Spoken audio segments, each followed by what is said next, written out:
Caulking your home like a pro is easier than you think, even if you're a total newbie and end up with it all over yourself. So here's the deal. First, practice squeezing that caulk tube on some old cardboard to get a feel for the pressure and flow. It makes a huge difference. Don't cut the tip off right away. Start with the factory opening and only trim a tiny bit if needed to control the bead size.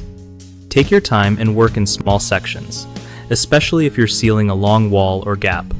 Keep a bowl or mug of water nearby to dip your finger and smooth out the caulk line quickly before it dries. If you mess up, use baby wipes or kitchen towel to clean excess caulk immediately before it sets. For painted rooms, a damp cloth works wonders to wipe off caulk from paint without ruining it. Remember, it's all about steady pressure and patience. Rushing leads to messy results. And don't stress if you get some on yourself. It usually peels off once dry. One of the biggest mistakes people make with caulking is cutting the tip too big, which causes way too much caulk to come out and makes cleanup a nightmare. Fix this by trimming just a tiny bit at a time. Another common issue is not smoothing the bead properly, so the caulk looks uneven or chunky. Dip your finger in water and gently run it along for a clean finish.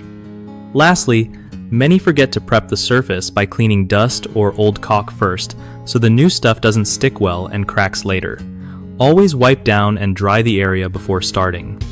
BigHomeProjects.com is a solid resource that helps homeowners find trustworthy local contractors for any home project, making it easier to get the job done right. Plus, it's great for contractors looking for new work by connecting them directly with people who need their skills.